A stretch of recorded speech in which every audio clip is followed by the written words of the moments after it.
विदधाति पाति सततम संभारयत त्यंजसा सृष्ट्वा दिव्यमहोषधीश विविधान दूरीकरोत्यामयान् बिभ्राणो अंजलिना चकास्ति भुवने पीयूष पूर्णम घटम तम धन्वंतरि रूपमेश ममलम वंदामहे श्रेयसे वंदामहे श्रेयसे वंदामहे श्रेयसे।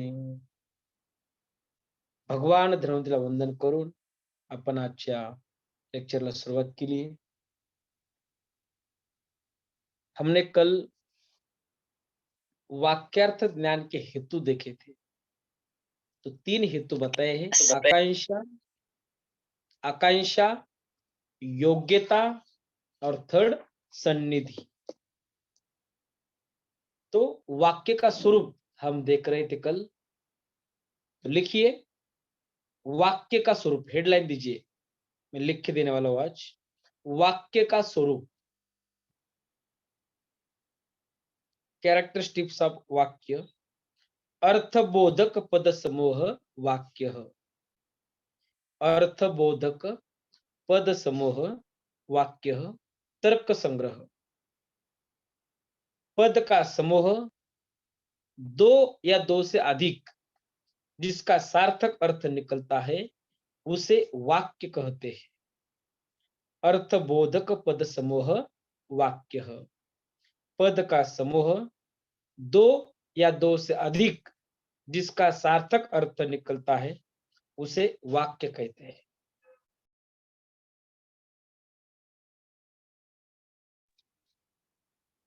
कल मैंने लिख के दिया आपको वाक्य का स्वरूप। वाक्यार्थ ज्ञान हेतु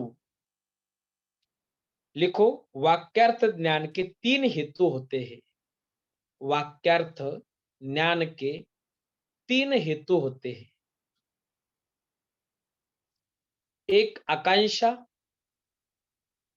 2 योग्यता, 3 सन्निधि। सन्निधि, डबल नी, सन्निधि। आकांक्षा, योग्यता, सन्निधि। वाक्यार्थ ज्ञान के 3 हेतु होते हैं, आकांक्षा, योग्यता एंड सन्निधि।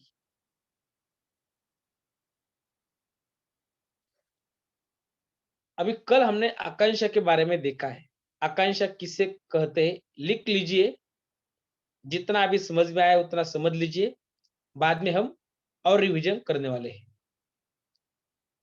तो आकांक्षा के बारे में हमने देखा था, एक वाक्य में कई शब्द या पद होते हैं। ऐसा होने पर भी कई बार वाक्यार्थ का बोध नहीं होता। वाक्यार्थ का बोध होने के लिए एक पद का दूसरे पदों में सहायता प्राप्त करना आवश्यक होता है। इसे ही आकांक्षा कहते हैं। समझ में आया? लिखो, एक वाक्य में कई शब्द या पद होते हैं। एक वाक्य में कई शब्द या पद होते हैं। एक वाक्य में कई शब्द या पद होते हैं। ऐसा होने पर भी, ऐसा होने पर भी, ऐसा होने पर भी कई बार वाक्यार्थ का बोध नहीं होता। ऐसा होने पर भी कई बार वाक्यार्थ का बोध नहीं होता।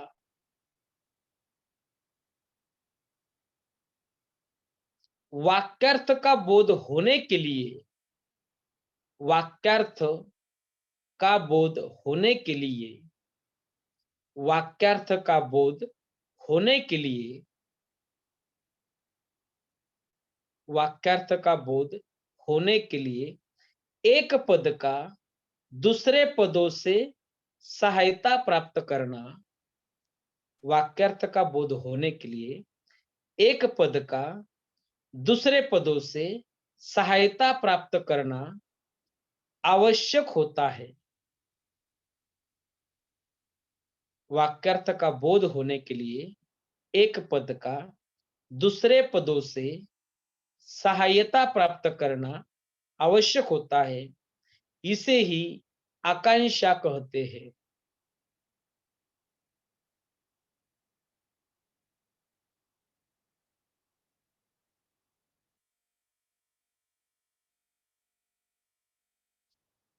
एक वाक्य में कई शब्द या पद होते हैं। ऐसा होने पर भी कई बार वाक्यार्थ का बोध नहीं होता।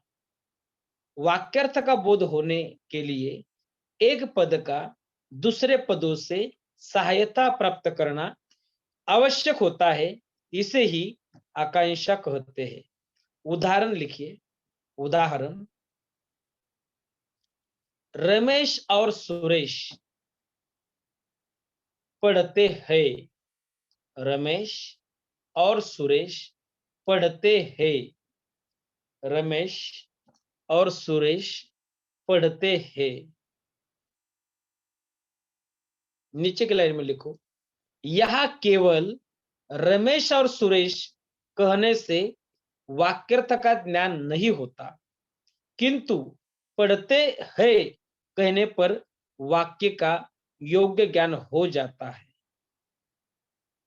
तो लिखो, यह केवल रमेश और सुरेश कहने से, यह केवल रमेश और सुरेश कहने से, यह केवल रमेश और सुरेश कहने से वाक्यार्थ का ज्ञान नहीं होता। वाक्यार्थ का ज्ञान नहीं होता। वाक्यार्थ का ज्ञान नहीं होता, किंतु पढ़ते हैं कहने पर वाक्य का योग्य ज्ञान हो जाता है। किंतु पढ़ते हैं कहने पर वाक्य का योग्य ज्ञान हो जाता है।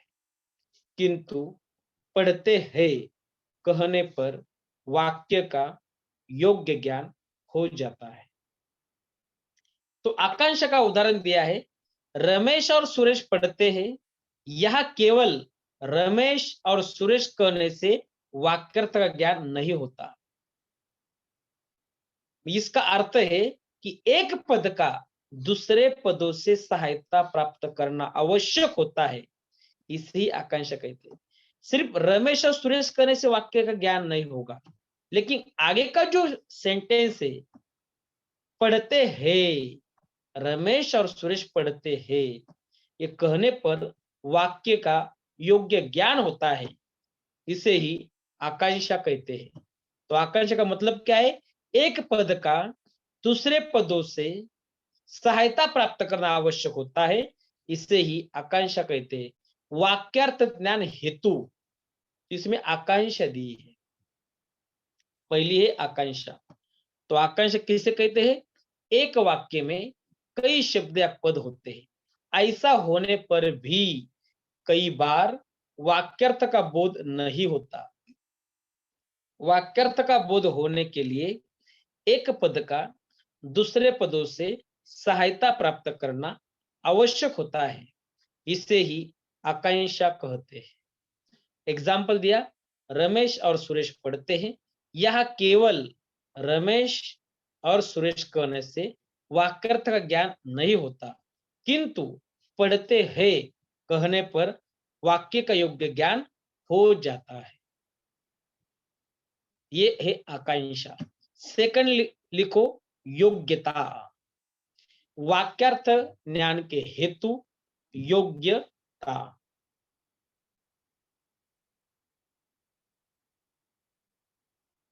अर्थस्य अबाधः योग्यता। श्लोक लिखो, तर्क संग्रह ने बताया है। अर्थस्य अबाधः, अबाधः, ध अबाधः योग्यता। अर्थस्य अबाधः योग्यता। तब तर्क संग्रहकार कहते हैं अर्थ का बाधित न होना योग्यता है। अर्थ का बाधित न होना योग्यता है। अर्थ का बाधित न होना योग्यता है। अब यह उदाहरण दिया है, पानी में हाथ जल गया। पानी में हाथ जल गया। पानी में हाथ जल गया। अर्थ का बाधित न होना योग्यता है और उसका उदाहरण दिया है, पानी में हाथ जल गया।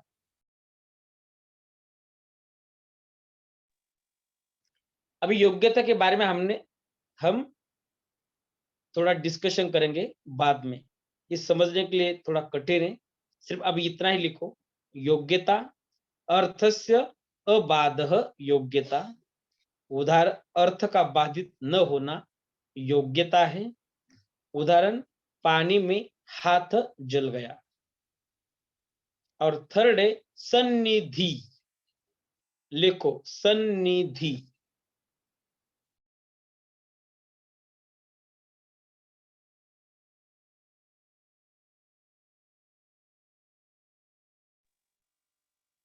सन्निधि।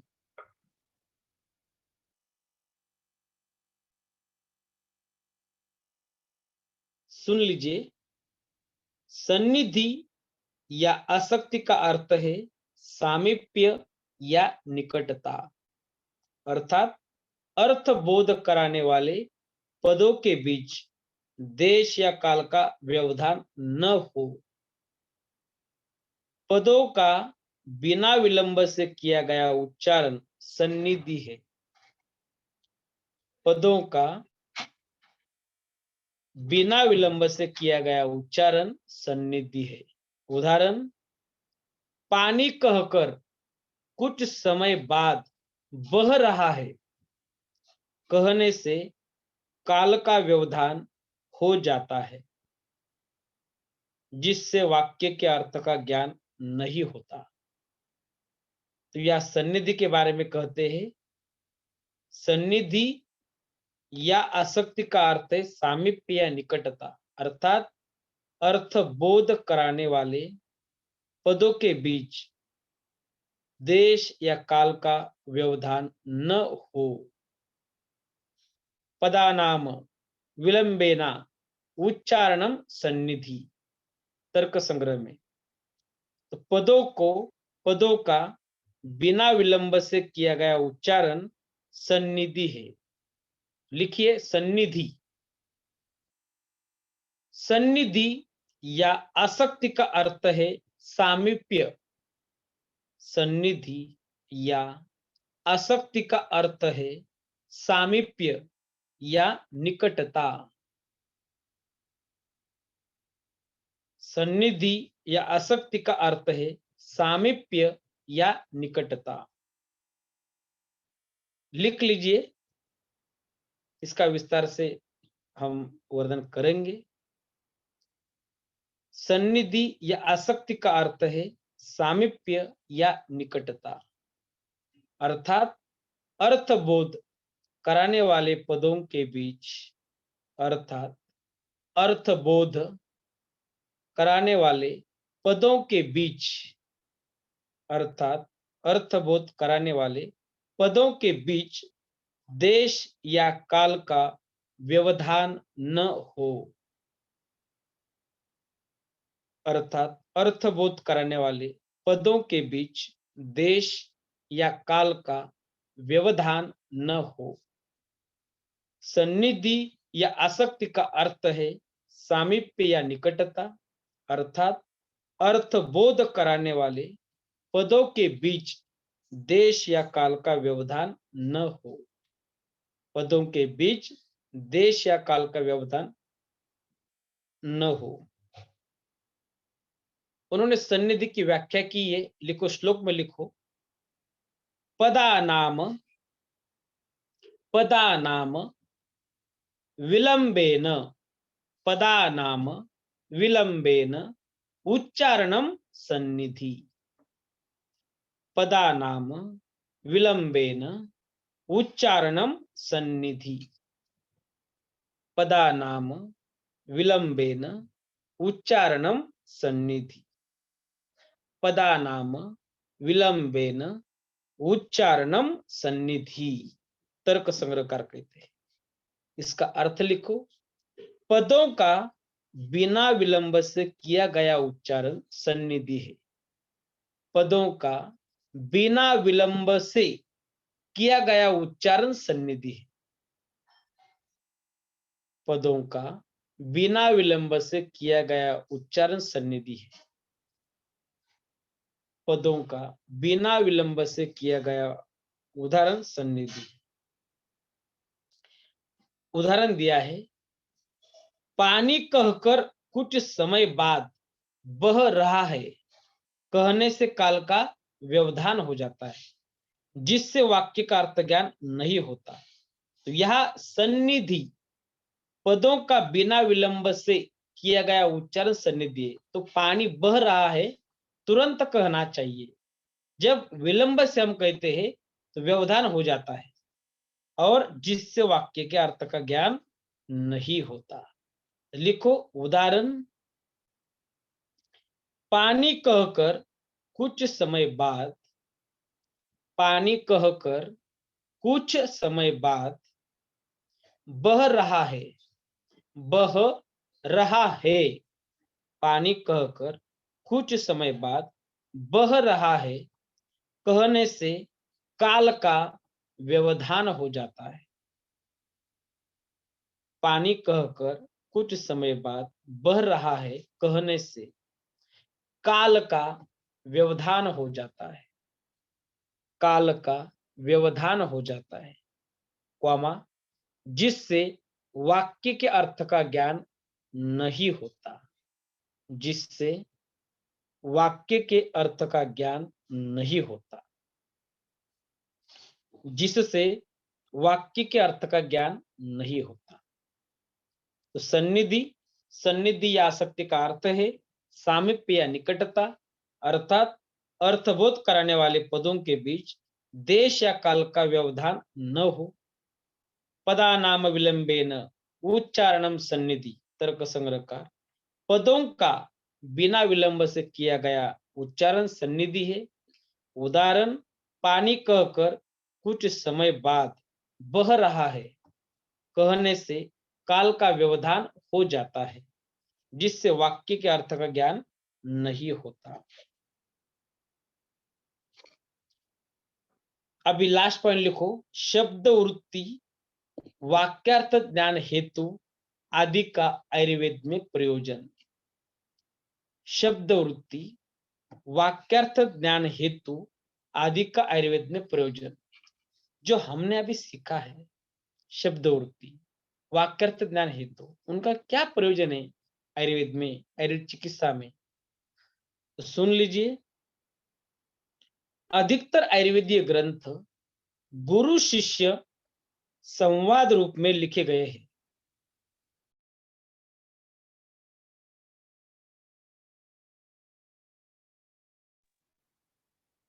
अधिकतर आयुर्वेदीय ग्रंथ गुरु शिष्य संवाद रूप में लिखे गए हैं।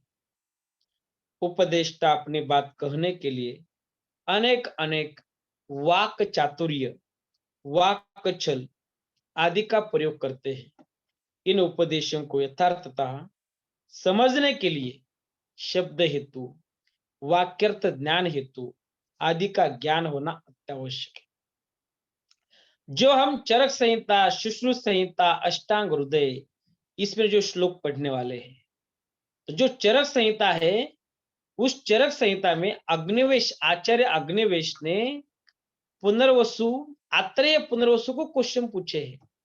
तो वह गुरु शिष्य संवाद है चरक संहिता में। तो ये जो संवाद समझने के लिए शब्द वृत्ति, वाक्यार्थ ज्ञान हेतु आदि का इंपॉर्टेंस बताया है। तो राइट डाउन, अधिकतर, फास्ट लिखो, अधिकतर आयुर्वेदीय ग्रंथ गुरु शिष्य संवाद रूप में लिखे गए हैं। अधिकतर आयुर्वेदीय ग्रंथ गुरु शिष्य संवाद रूप में लिखे गए हैं। अधिकतर आयुर्वेदीय ग्रंथ गुरु शिष्य संवाद रूप में लिखे गए हैं। उपदेष्टा अपनी बात कहने के लिए अनेक अनेक वाक चातुर्य, उपदेष्टा अपनी बात कहने के लिए अनेक अनेक वाक चातुर्य, उपदेष्टा अपनी बात कहने के लिए अनेक अनेक वाक चातुर्य, वाक छल क्वामा वाक चातुर्य क्वामा वाक छल आदि का प्रयोग करते हैं। उपदेष्टा यानी उपदेश देने वाला, उपदेष्टा अपनी बात कहने के लिए अनेक अनेक वाक चातुर्य क्वामा वाक छल आदि का प्रयोग करते हैं। उपदेष्टा अपनी बात कहने के लिए अनेक अनेक वाक चातुर्य, वाक छल आदि का प्रयोग करते हैं। इन उपदेशों को इन उपदेशों को इन उपदेशों को यथार्थतः यथार्थतः यथार्थतः यथार्थतः समझने के लिए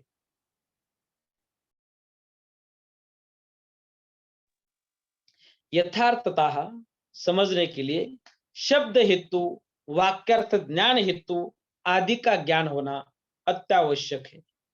इन उपदेशों को यथार्थतः समझने के लिए शब्द हेतु, वाक्यार्थ ज्ञान हेतु आदि का ज्ञान होना अत्यावश्यक है। इन उपदेशों को यथार्थता समझने के लिए शब्द हेतु, वाक्यार्थ ज्ञान हेतु आदि का ज्ञान होना अत्यावश्यक है। तो इस प्रकार आप्तोपदेश यह समाप्त होता है। इस आप्तोपदेश में हमने आप्तोपदेश के लक्षण देखे। तत्र आप्तोपदेशो नाम आप्त वचनम, आप्त के लक्षण देखे। रजस्तमोभ्याम निर्मुक्ता तपोज्ञान बलेन ये एषाम त्रिकालम अमलम ज्ञानम अव्याहतम सदा आप्ताः शिष्टा विबुद्धास्ते तेषां वाक्यम असंशयम सत्यम वक्ष्यन्ति ते कस्मात् सत्यम निर्जस्तमः। आप्तोपदेश के भेद हमने देखे, लौकिक आप्तोपदेश, अलौकिक आप्तोपदेश, शब्द के लक्षण, शब्दों नाम वर्ण समामनाय, शब्द के भेद देखे, दृष्टार्थ, अदृष्टार्थ, सत्य, अनृत, शब्द वृत्ति और वाक्य वृत्ति।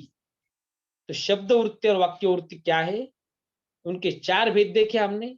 अभिधा, लक्षणा, व्यंजना, तात्पर्याख्या। शक्तिग्रह 8 देखे, व्याकरण, उपमान, कोश, आप्तवाक्य, व्यवहार, वाक्य शेष, वृत्ति, सानिध्य।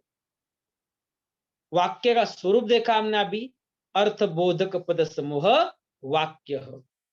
वाक्यार्थ ज्ञान हेतु देखे, आकांक्षा, योग्यता और सन्निधि।